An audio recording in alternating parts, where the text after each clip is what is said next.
Hello friends, welcome to our channel. আজকে আমরা Indian constitution সম্পর্কে পড়ব এবং তোমরা জানো যে আমি একটা সিরিজ শুরু করেছি ইন্ডিয়ান পলিটির উপর এবং এটা শুধুমাত্র ডব্লিউবিসিএস বলে নয় বা ডব্লিউবিসিএস প্রিলি বলে নয়, প্রিলির সঙ্গে সঙ্গে এটা অবশ্যই মেন্সকে কেন্দ্র করে আমি শুরু করেছি, কারণ আমি মনে করি যে প্রিলির জন্য আলাদাভাবে পড়াটা খুব একটা উপকারী হবে না, কারণ তুমি যদি প্রিলি পাস করো তারপরে তুমি বেশ শুধুমাত্র কয়েকটা মাস সময় পাবে মেন্সের প্রস্তুতি করার জন্য। সেই সময়ে তুমি মেন্সের প্রস্তুতি কখনোই করতে পারবে না। সেই জন্য তোমাকে যদি ডাব্লিউবিসিএস লক্ষ্য রাখতে হয় তাহলে তোমাকে প্রিলিমস এবং মেন্স দুটোকে একসঙ্গে পড়তে হবে। আর ডাব্লিউবিসিএস এর জন্য প্রস্তুতি নাও, তো একটা কথা আছে যে ডাব্লিউবিসিএস কখনো কাউকে ফেরায় না। মানে তুমি যদি ডাব্লিউবিসিএস এর জন্য পড়ো তাহলে তুমি কোনো না কোনো চাকরি পেয়েই যাবে, মানে সুযোগ পাবে, কারণ ডাব্লিউবিসিএস সিলেবাস অনুযায়ী তুমি পড়ে গেলে তোমার অন্য ওয়েস্ট বেঙ্গলের পিএসসির অন্তর্গত যে কোনো এক্সামের সিলেবাস তুমি কিন্তু 80% কভার করে ফেলছো। তো সেই উদ্দেশ্যে আমাদের ছোট্ট প্রয়াস। সো চলো আমরা আজকে 4 নম্বর ক্লাস শুরু করছি।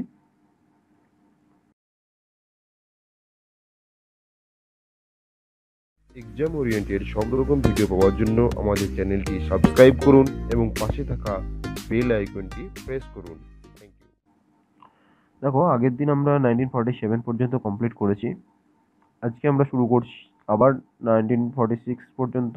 এখানে ছকটা দেখছো, আমি খুব শর্টে করেছি, কারণ শুধুমাত্র কনস্টিটিউশন তৈরির ব্যাপারটা নিয়ে আমরা আলোচনা করবো। তো কনস্টিটিউশন তৈরি করতে প্রথম যে দাবিটি এসেছিল সেটা করেছিল 1930 করে এম এন রয়। আগের ভিডিওতে এগুলো সবই আছে। কংগ্রেস এই দাবি জানিয়েছিল 1935-এ। 1938-এ জওহরলাল নেহরু বলেছিলেন যে ভারতের সংবিধান শুধুমাত্র ভারতের দ্বারাই তৈরি করতে হবে, বাইরে কোনো ইন্টারফারেন্স থাকবে না। এবং সেই উদ্দেশ্যে তিনি, দেখো, সেট আপ এ প্ল্যানিং কমিটি, তিনি একটি প্ল্যানিং কমিটি তৈরি করেছিলেন। ওকে,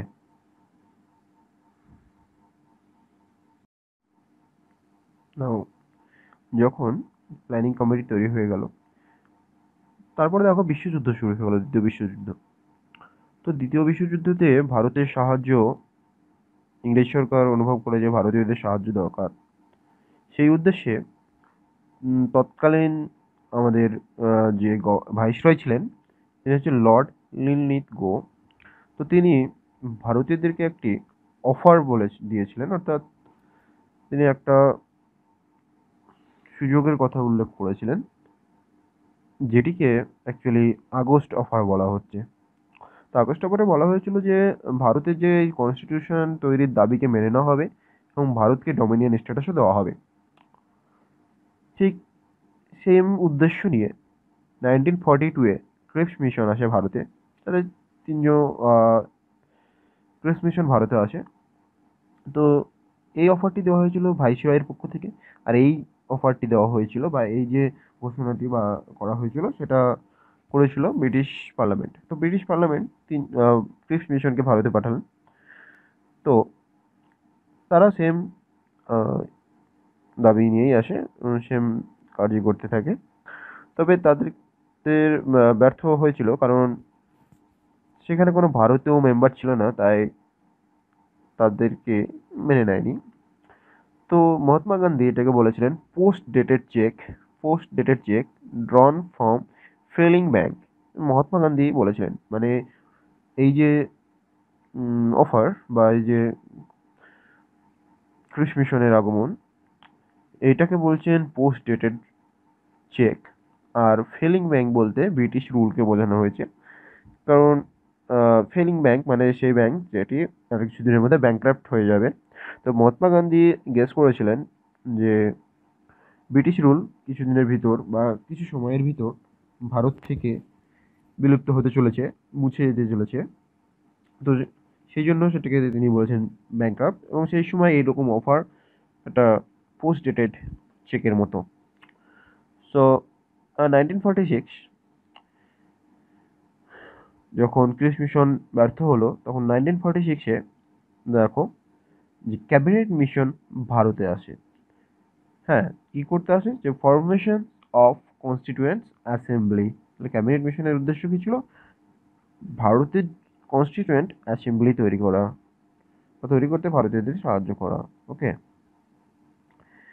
সো 1946 পর্যন্ত তো আমরা মোটামুটি আলোচনা করেছিলাম। এবার 1946-এ যখন আমরা এন্ট্রি করব, তখন আমাদের একটু মাস ওয়াইজ বা মান্থলি ওয়াইজ আমাদেরকে দেখে নিতে হবে, কারণ কনস্টিটিউশন মেকিংয়ের ক্ষেত্রে 1946 খুব একটা ইম্পর্টেন্ট বছর ছিল।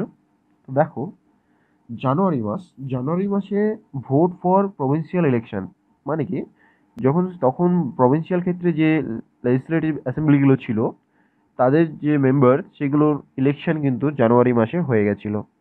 এবার মার্চ মাসে দেখো, জানুয়ারি মাসে তাহলে ইলেকশন হয়ে গেল। মার্চ মাসে কি হচ্ছে, cabinet mission came to India, মানে মার্চ মাসে ক্যাবিনেট মিশন ভারতে আসলো।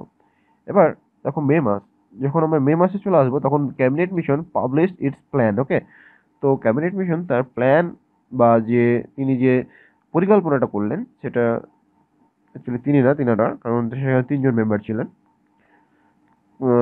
ডিটেলসে জানার জন্য তোমরা আগের ভিডিওটা দেখে নিও।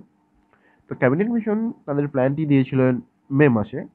মে মাসে যখন তাদের প্ল্যান দেওয়া হয়ে গেল, তখন সেইখানে তাদের মত অনুযায়ী একটা ইলেকশন শুরু হয়। ঠিক আছে, তো ইলেকশনটা কি, যে জুলাই আগস্ট এই 2 মাসের ধরে ইলেকশনটি হয়েছিল, election for the member of constituent assembly. যখন ইলেকশন হয়ে যাওয়ার পরে সেপ্টেম্বর মাসে কি হলো, ইন্টারিম গভর্নমেন্ট তৈরি হলো। ঠিক আছে, তো ইন্টারিম গভর্নমেন্ট যখন তৈরি হলো, মুসলিম লীগ কিন্তু তাতে জয়েন করেছিল না। আহ, কারণ তারা পাকিস্তান একটা আলাদা দেশের দাবি করছিল পাকিস্তান, তো তারা সেই জন্য এটা মেনে নেয়নি, তারা ইন্টারিম গভর্নমেন্টে যোগদান করেনি। সো সেই জন্য তখন যে ইন্টারিম গভর্নমেন্টের মেম্বার ছিল সেটা ছিল 12 জন।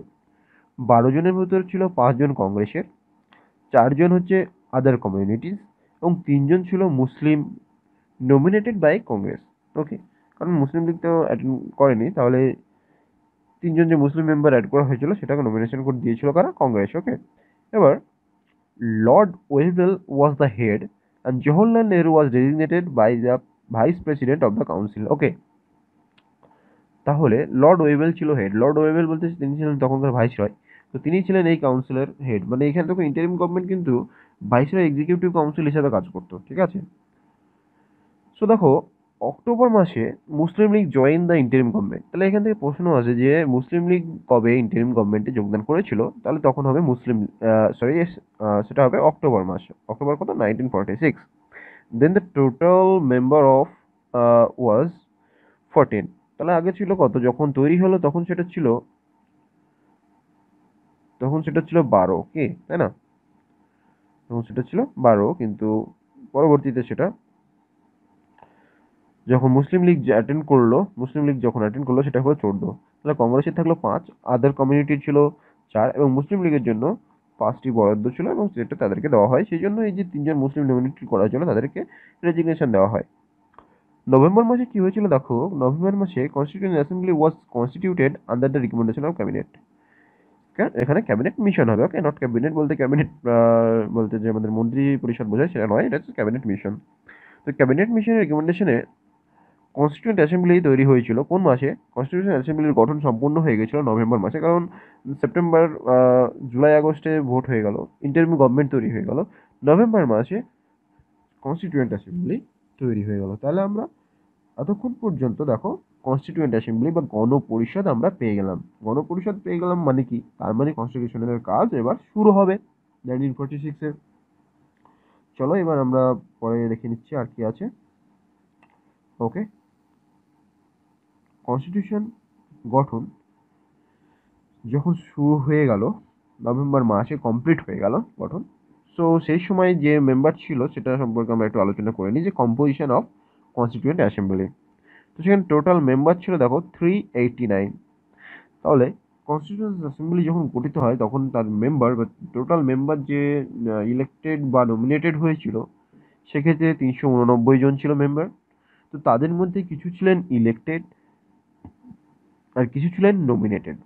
ইলেক্টেড মেম্বার ছিলেন 296 আর নমিনেটেড মেম্বার ছিলেন 93। ওকে, তো যারা নমিনেটেড মেম্বার ছিল তারা ছিলেন প্রিন্সলি স্টেট থেকে, ওকে। আর ইলেক্টেড মেম্বাররা এসেছিলেন দুই জায়গা থেকে। 11টা যে ব্রিটিশ প্রভিন্স ছিল সেখান থেকে এসেছিল 292 জন, আর যে 4টি চিফ কমিশনার এরিয়া ছিল সেখানে থেকে এসেছিল 4 জন। মানে কথা হচ্ছে যে 4টি চিফ কমিশনার এরিয়া থেকে 4 জন এসেছিল। এইবারে যদি আমরা ধরি যে কোন পার্টি কেমন পেয়েছিল সেটা খুব একটা ইম্পর্টেন্ট নয়, কিন্তু আমি তাও তোমাদেরকে দিয়ে দিয়েছি তোমাদের জানার জন্য। তো 296 জন ইলেক্টেডের মধ্যে কংগ্রেসের ছিল 208 জন, মুসলিম লীগের ছিল 73 জন এবং আদার পার্টির জন্য ছিল 93 জন। কিন্তু এইখানে একটা জিনিস খেয়াল করতে হবে যে যে 389 জন যে মেম্বার ছিল বা 296 জন যে মেম্বার ছিল তাতে মুসলিমের সংখ্যা ছিল 80 আর মুসলিম লীগের সদস্যের সংখ্যা ছিল 73। তাহলে কথা হচ্ছে কংগ্রেস বা আদার পার্টি থেকে কিছু মুসলিম মেম্বার এসেছিল, ওকে। নাও কনস্টিটিউশন অ্যাসেম্বলি গঠন হয়ে গেল, মেম্বার কেমন ছিল সে সম্পর্কেও আমরা জেনে নিলাম। গণপরিষদ গঠন হয়ে যাওয়ার পরে তাহলে কি হবে, যে মেম্বার, একটা গণপরিষদ তৈরি হলো, মেম্বার নির্দিষ্ট হলো, এবারে তাদেরকে চালনা করার জন্য তো প্রেসিডেন্টের দরকার। সো ডিসেম্বর 96 ফার্স্ট সেশন শুরু হয় কনস্টিটিউশন অ্যাসেম্বলির। সেইখানে মুসলিম লীগ বয়কট দ্য মিটিং, তাহলে ফার্স্ট সেশনের মুসলিম লীগ কিন্তু অ্যাটেন্ড করেনি। সো সেখানে শুধুমাত্র 211টা মেম্বার অ্যাটেন্ড করেছিল। সেক্ষেত্রে আমি তোমাদেরকে বলবো,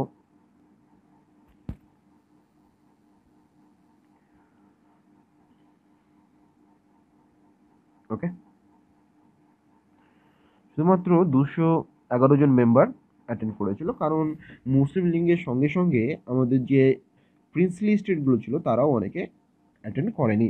সেই জন্য সদস্য সংখ্যা 389 থেকে কমে দাঁড়ায় 211 প্রথম সেশনে যখন 211 জন মেম্বার হলো সেই সময় দেখো 9 ডিসেম্বর টেম্পোরারি প্রেসিডেন্ট নিয়োগ হয়েছিলেন এবং তাকে করা হয়েছিল, কাকে করা হয়েছিল, ডক্টর সচিদানন্দ সিনহাকে। তো সচিদানন্দ সিনহা ছিলেন যতজন মেম্বার ছিল না তাদের মধ্যে সব থেকে ওল্ডেস্ট। তো এখনও এই ধারাটি বহাল আছে ভারতের ক্ষেত্রে। তো ভারতে যখন ধরো তোমাদের কোন ক্ষেত্রে এটা দেখা যায়, ভারতে যখন নতুন পার্লামেন্ট গঠন হয় সেক্ষেত্রে তোমার প্রোটেম স্পিকার নিয়োগ করা হয়। তো প্রোটেম স্পিকার হয় যে নতুন যারা ইলেক্টেড হয়েছেন তাদের মধ্যে সবথেকে যে ওল্ডেস্ট মেম্বার থাকে তাকে প্রোটেম স্পিকার করা হয়। এটা হচ্ছে একটি ফ্রেঞ্চ প্র্যাকটিস। তো এই ফ্রেঞ্চ নিয়ম অনুযায়ী 9 ডিসেম্বর ডক্টর সচিদানন্দ সিনহাকে টেম্পোরারি প্রেসিডেন্ট হিসেবে নিয়োগ করা হয়েছিল কনস্টিটিউশন অ্যাসেম্বলির, ওকে। এবার দেখো 11 December doctor Rajendra Prasad elected as permanent president of CA. তাহলে এখান থেকে প্রশ্ন আসে যে who was the permanent president of constituent assembly, answer কি হবে, ডক্টর রাজেন্দ্র প্রসাদ, ওকে। এবং দুজন ভাইস প্রেসিডেন্ট নির্বাচিত হয়েছিলেন, একজন ছিলেন এইচ.সি. মুখার্জি আর একজন হচ্ছেন ভিটি কৃষ্ণমাচারিয়া। এইটা খুব ইম্পর্টেন্ট, সেটা হচ্ছে B N. Rau was appointed as constitutional adviser.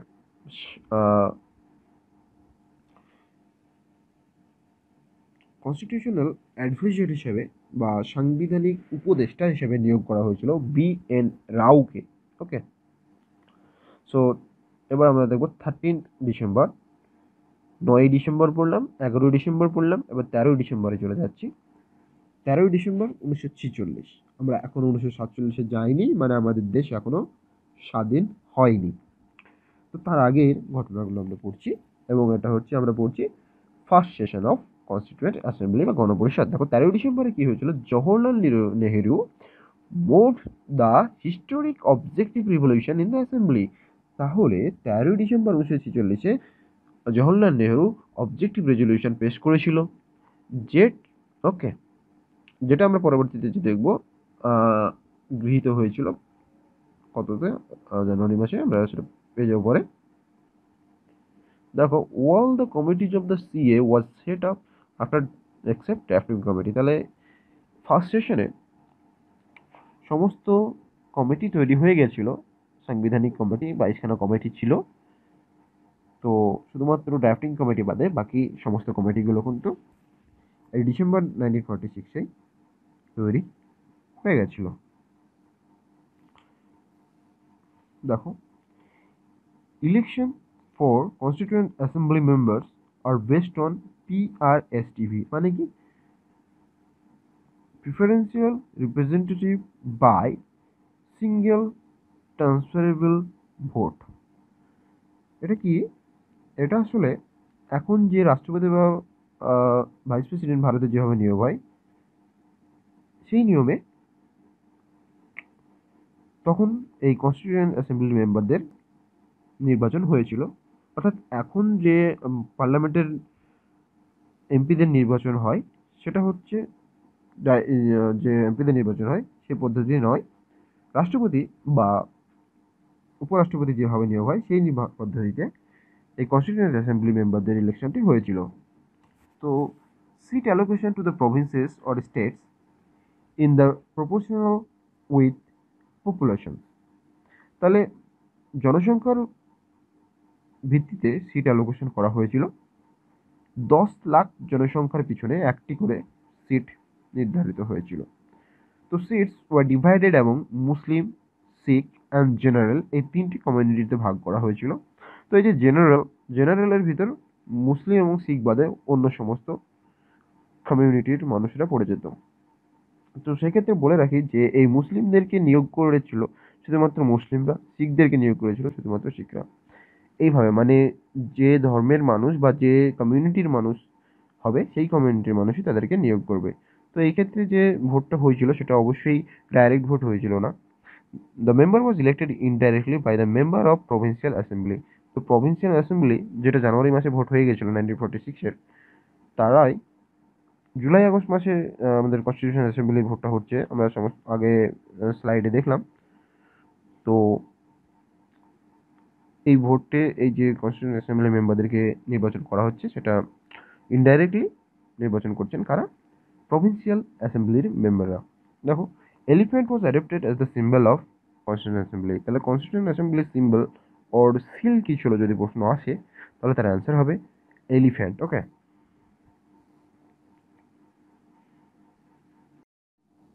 So আমরা 1946 পর্যন্ত দেখে নিলাম। এবার চলে আসছি 1947। আমরা জানি 1947 সালে ভারত স্বাধীন হয়েছিল। তো দেখো, 1947 সালের জানুয়ারি মাসে কি হয়েছিল? 1947 সালের জানুয়ারি মাস, 22শে জানুয়ারি ডেটটা ইম্পর্টেন্ট, কারণ যে objective resolutions was adopted by constituent assembly. মানে কি হচ্ছে, যেটা দাঁড়াচ্ছে দেখো, অবজেক্টিভ রেজলিউশন জওহরলাল নেহরু পেশ করেছিলেন, সেটা গৃহীত হলো 22শে জানুয়ারি। ওকে, পেশ করেছিলেন কত? 13ই ডিসেম্বর, এবং সেটা 22শে জানুয়ারি গৃহীত হলো। অ্যান্ড সেই দিনই আমাদের জাতীয় পতাকা অ্যাডপ্ট করা হয়েছিল। এখানে বলে রাখি যে আমাদের জাতীয় পতাকার যে ডিজাইন করেছিলেন তার নাম হচ্ছে পিঙ্গালি ভেঙ্কায়া। সো নাও জুন 1947, এইখানে যে এটা 3 জুনে যে প্ল্যানটি এসেছিল সেটা জুন 3 প্ল্যান আর মাউন্ট ব্যাটেন প্ল্যান নামে পরিচিত। সো এই প্ল্যানগুলো সম্পর্কে আগের ভিডিওতে আমার ডিটেলস আলোচনা করা আছে, আমি সেগুলো নিয়ে যাচ্ছি না ভিতরে। তো দেখো কি হয়েছিল, India goat Dominion status and divided into 2 parts of India and Pakistan. তাহলে ইন্ডিয়া ডোমিনিয়ন স্ট্যাটাস পাবে সেই কথা বলা হয়েছিল, এবং 2টি ভাগে ভাগ করা হয়েছিল, ইন্ডিয়া এবং পাকিস্তান। দেখো, তার মানে যে মুসলিম লীগ যে সবসময় যে দাবি করে গিয়েছিল যে আমাদের পাকিস্তান বলে একটা আলাদা দেশ চাই, সেটা কিন্তু এখানে বলে দেওয়া হলো। তো তার মানে এবার দেখো, after June 3 plan, most of the princely state join CA, মানে কনস্টিটিউয়েন্ট অ্যাসেম্বলি। তো after June 3 plan, most of the princely states joined CA except Jammu Kashmir, Junagadh and Hyderabad. তো যখন আমরা ফার্স্ট সেশনে পড়ছিলাম ডিসেম্বর মাস 1946, তখন আমরা দেখেছিলাম যে মুসলিম লীগ তো জয়েন হয়নি, তার সঙ্গে এই প্রিন্সলি স্টেটগুলো জয়েন হয়েছিল না, কিন্তু যখন জুন 3 বলা ভারত পাকিস্তানকে ভাগ করে দেওয়ার কথা বলা হলো, তখন আহ, মুসলিম লীগ এর দাবি গৃহীত হয়ে গেল। তো প্রিন্সলি স্টেটগুলো একে একে যোগ দিতে থাকে।